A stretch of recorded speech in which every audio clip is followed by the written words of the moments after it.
48 hours before my military wedding, a retired Army sergeant pulled me into a fitting room and whispered, "Colonel, whatever you hear, do not come out."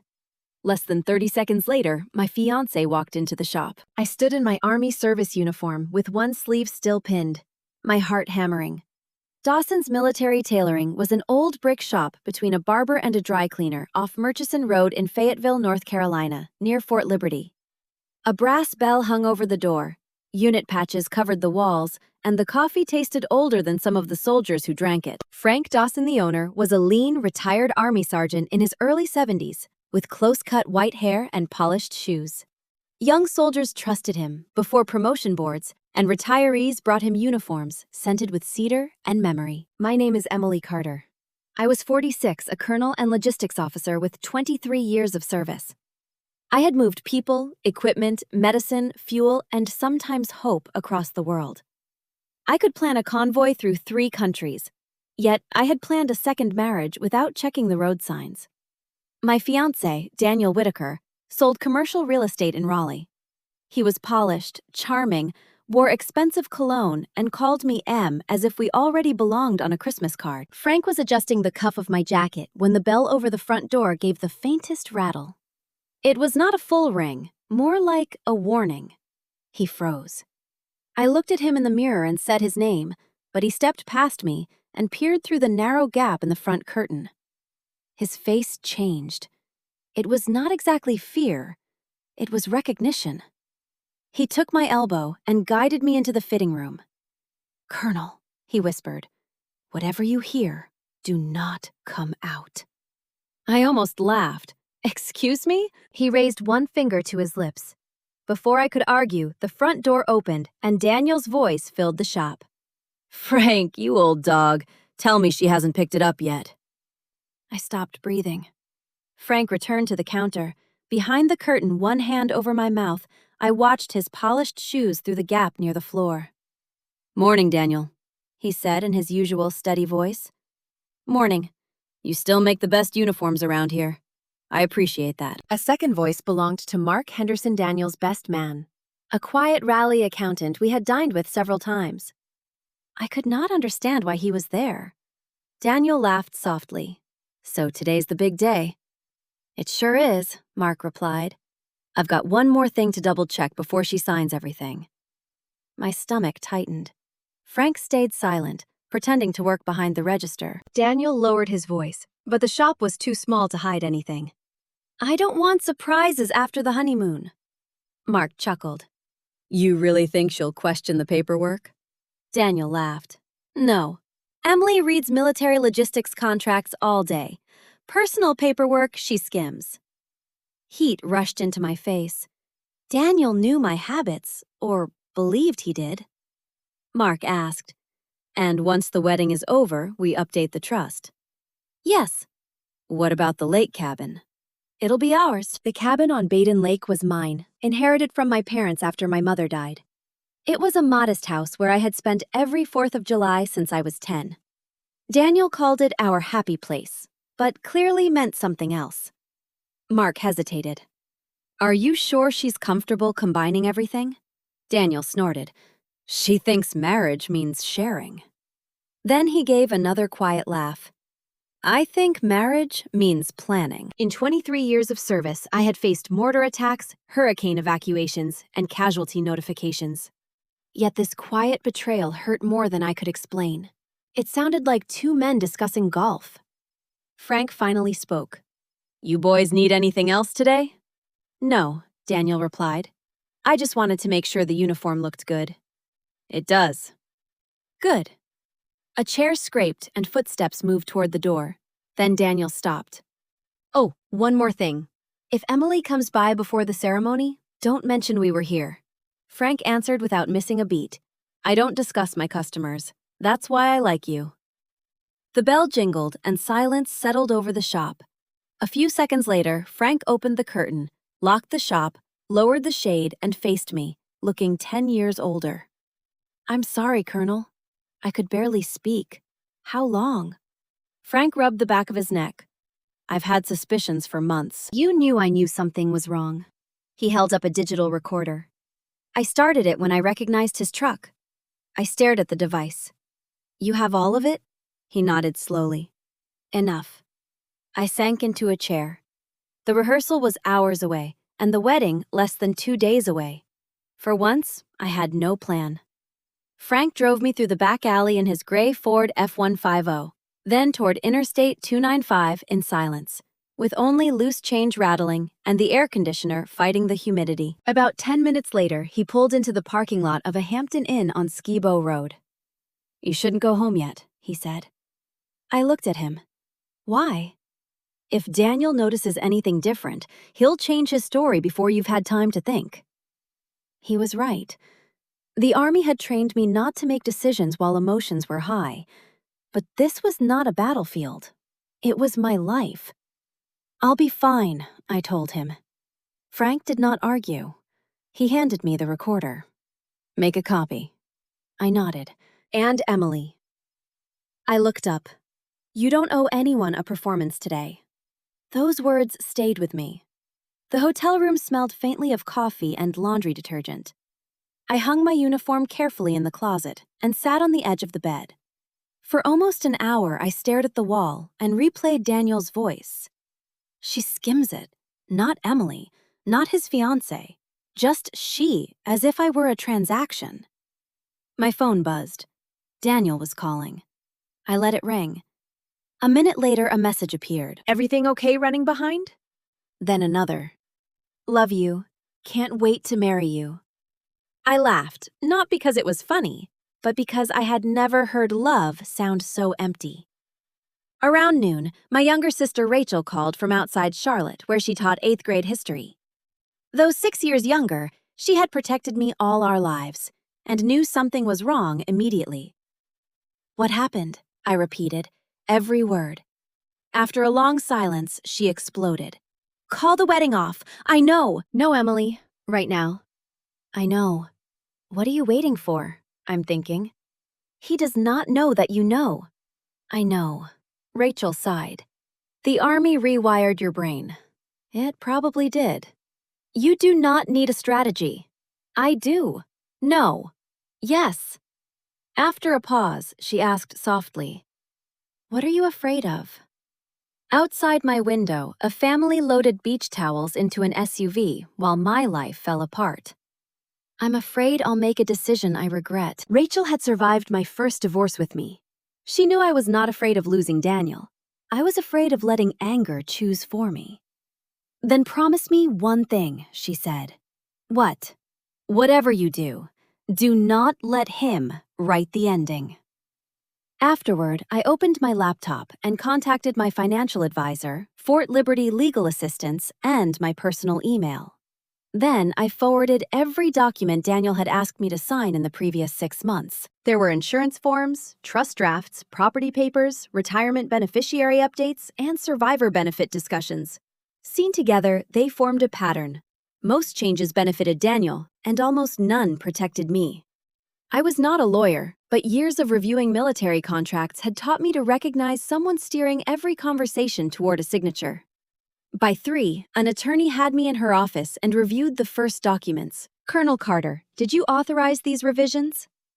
I shook my head. No. She closed the folder. Then your wedding may become the safest place to expose this. I blinked. The wedding? Everyone he wants to impress will already be there. I stopped thinking only about canceling the wedding and began planning a different ending. The next morning, after barely 2 hours of sleep, I saw my uniform hanging in its garment bag and remembered everything. Daniel had left 9 calls, 4 texts, and 1 voicemail. Hey, Em, just checking on you.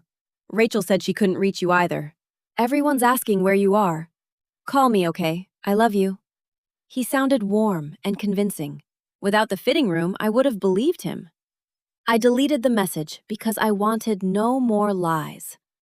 At 10, I met Sarah Clean, a civilian attorney referred through Fort Liberty.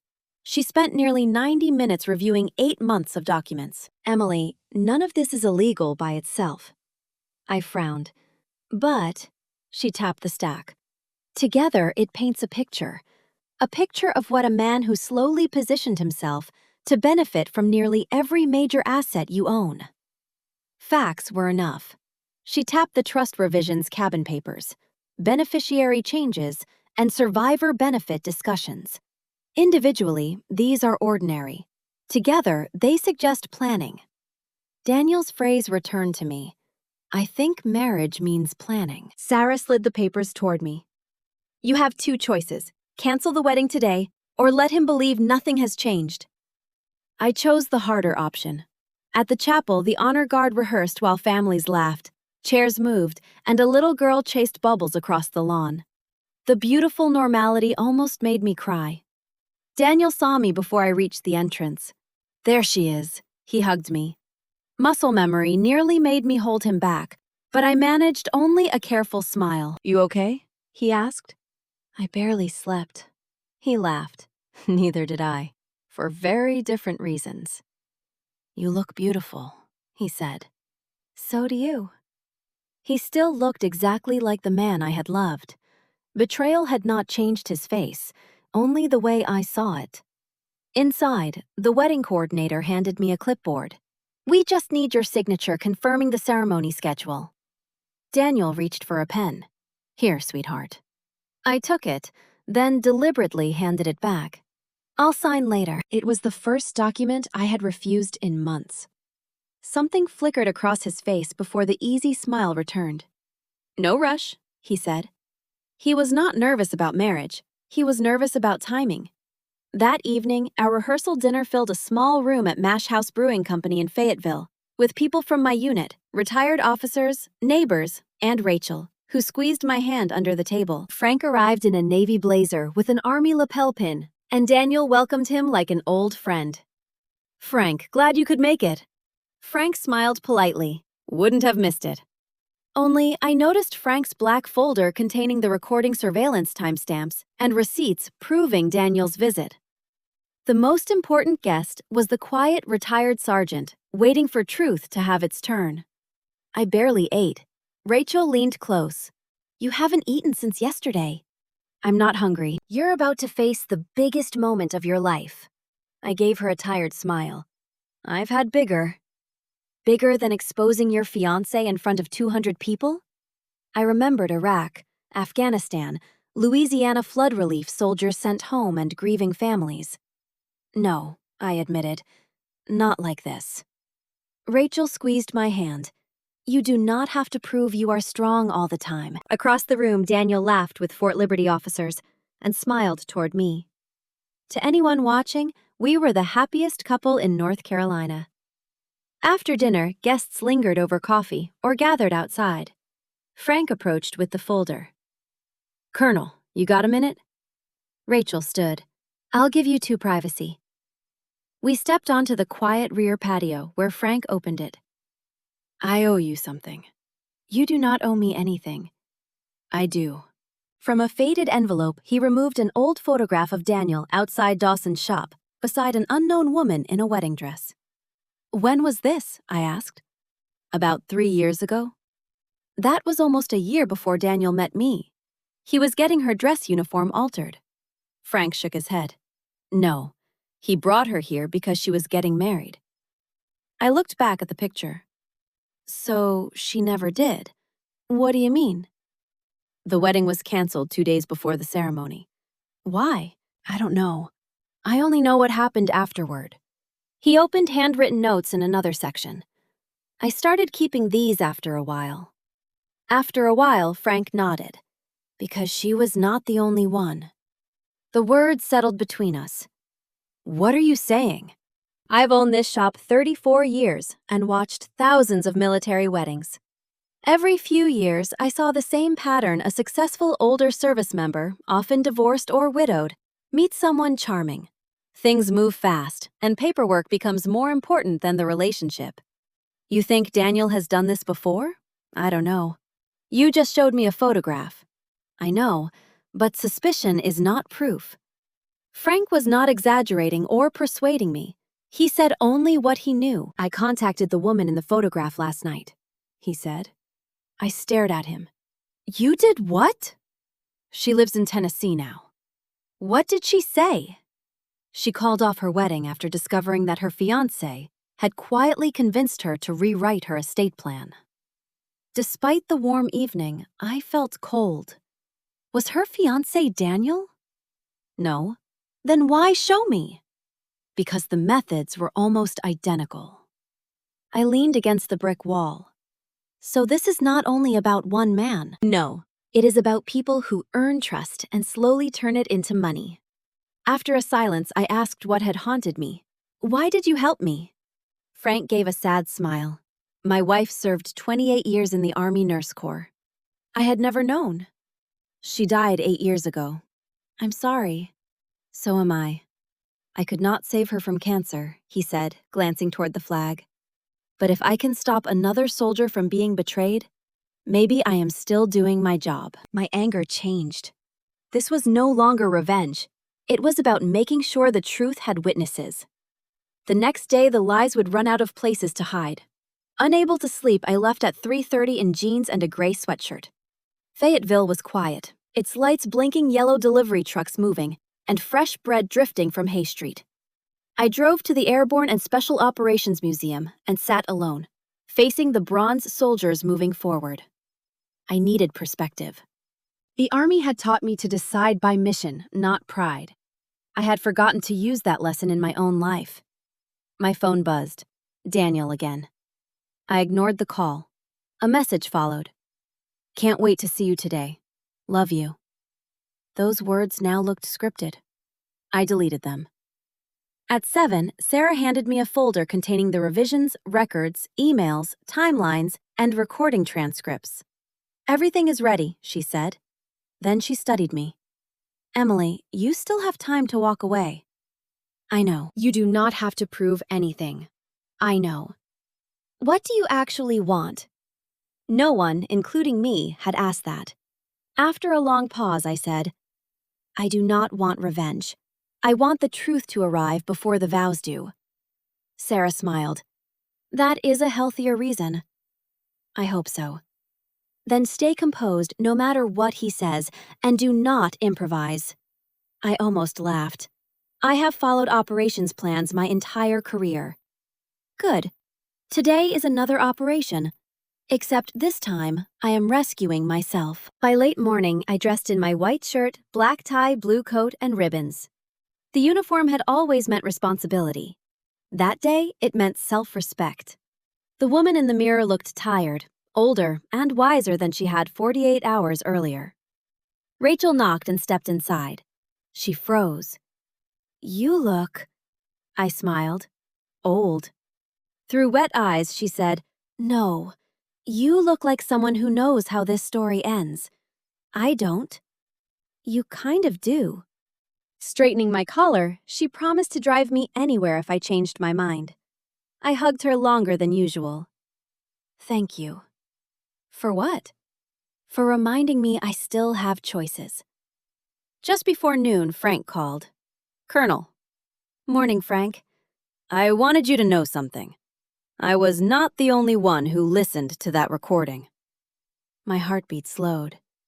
What do you mean? I asked an uninvolved retired sergeant to listen. He said, if that were my daughter, I would want the truth told before she married him. That was all I needed. I picked up my dress cap, then set it down. I would not hide behind rank. Daniel would look into my eyes when his plan collapsed. I took Sarah's folder, drew one long breath, and walked toward the chapel. Sunlight filled Fort Liberty's chapel. White lilies lined the aisle, and the honor guard stood outside. Friends, family, neighbors, and fellow officers filled the pews. To them, it was a wedding. To me, a final briefing. I arrived 15 minutes early with Rachel and my bouquet. At the bride's room, she stopped me. Last chance. To run. To choose yourself. I smiled gently. I already did. She nodded, kissed my cheek, and left me alone. Alone before the mirror, I saw Frank's perfect work. Every ribbon and silver eagle in place. The uniform was not about rank. It was about dignity. Daniel entered despite the tradition against seeing the bride before the ceremony. Can I steal 60 seconds? He asked with an easy smile. I suppose. He walked toward me. You look incredible. Thank you. I can't believe today is finally here. Neither could I. He took my hand.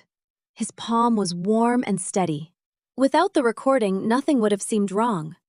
I know you've been stressed, he said, but after today, everything is going to be ours. Not our life, marriage, or future.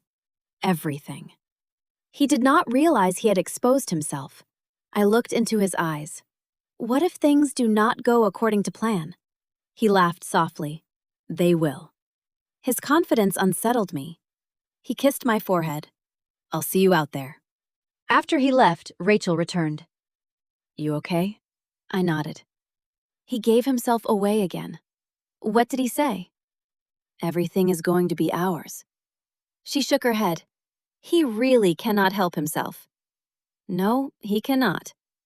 I lifted my bouquet. At 1 o'clock, the music began. Guests rose, the honor guard presented arms, and the doors opened. I stepped into the aisle, faces turned toward me. My commanding general, retired officers, and old comrades sat near the front. Frank watched from the last pew and gave the smallest nod. Daniel stood beside Chaplain Harris, happier than I had ever seen him. At the altar, he whispered, You made it. Yes. I almost thought you might get cold feet. I almost did, he chuckled. I'm glad you didn't. So was I. The chaplain spoke of commitment, trust, honor, and lifelong partnership. Every word carried new weight. Then he reached the familiar question. If there is any reason these two should not be joined in marriage, speak now. Silence filled the chapel. Daniel relaxed and smiled. I turned toward the congregation, then back to the chaplain. There is. Every head lifted. Daniel stared at me. What? I took one steady breath. Before we go any further, there is something everyone here deserves to hear. I did not need to shout. 23 years of leading soldiers made my calm voice carry. Daniel blinked.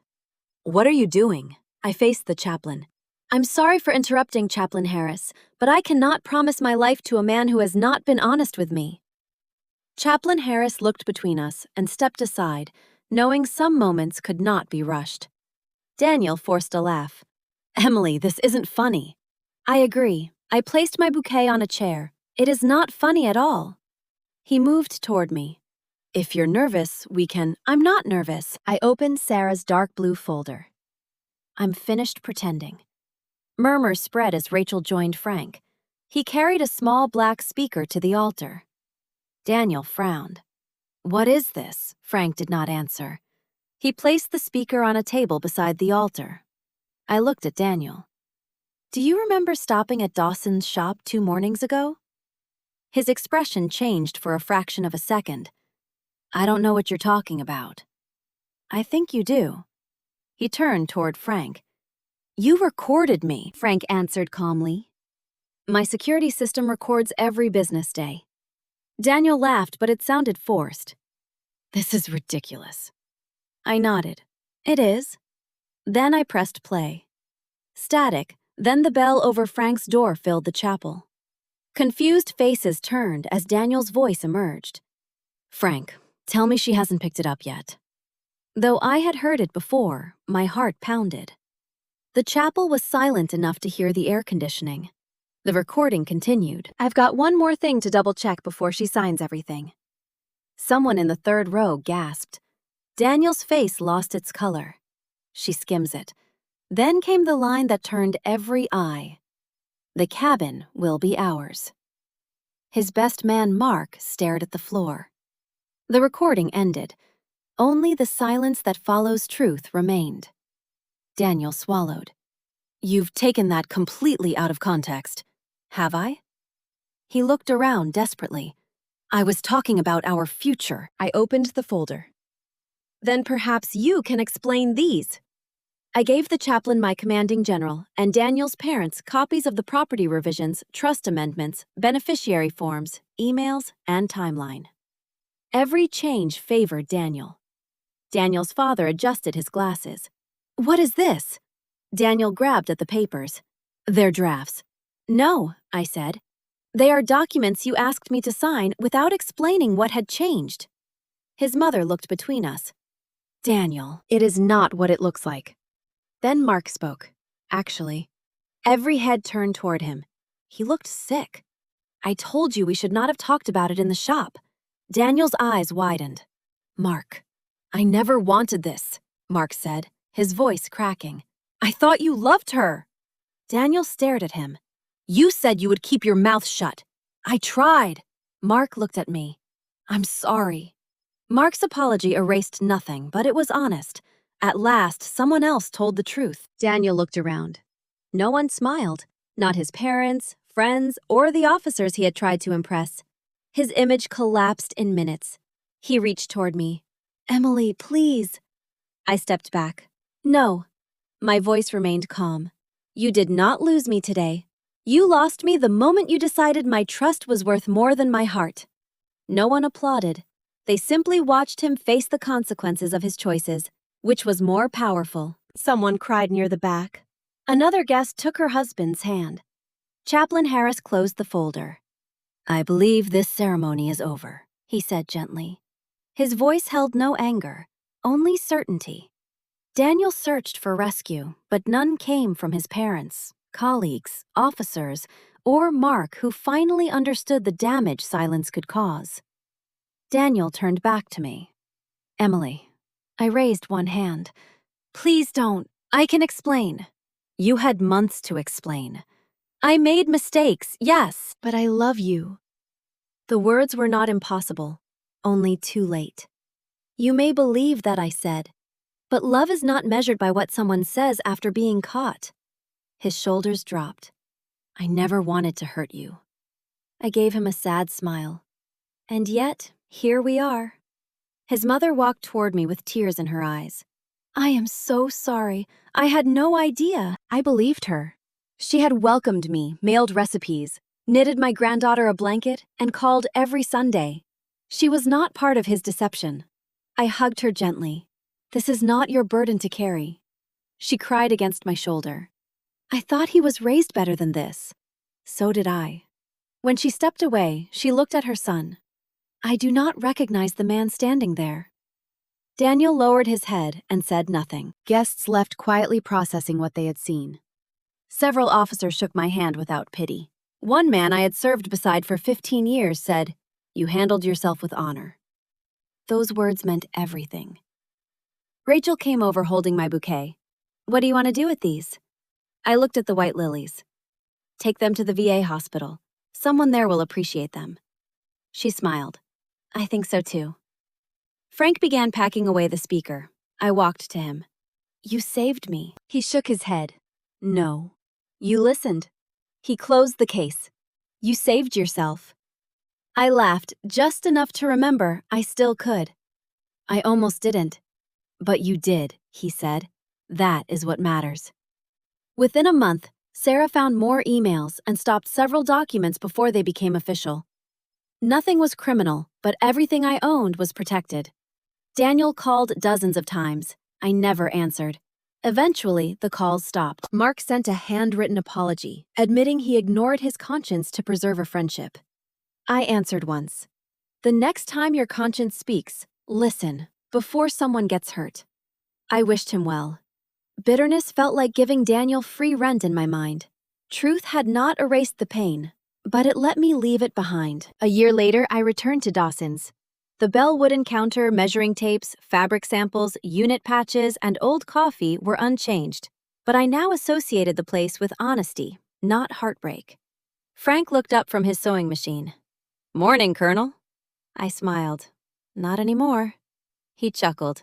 Old habits. 3 months after the canceled wedding, I retired after 24 years, thousands of soldiers, and more deployments than I cared to count. When people asked what came next, I had no answer. For weeks, I wandered my Badin Lake cabin, wondering who I was without briefings, meetings, and soldiers at my door. Then Frank called one afternoon. A young captain is here, Frank said. She is getting married next month and could use someone who has lived a little more life. That call changed the direction of my retirement.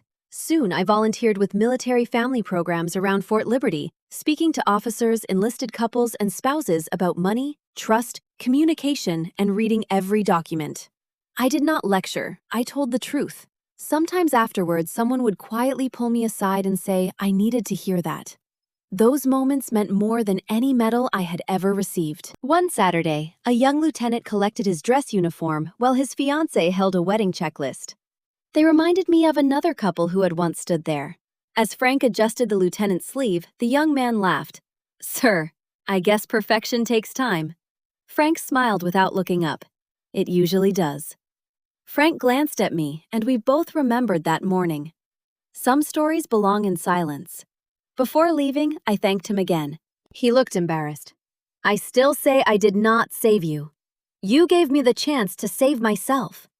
He nodded slowly. I can live with that. Outside under a bright North Carolina sky, I drove toward Badin Lake with the windows down. The road and I felt lighter.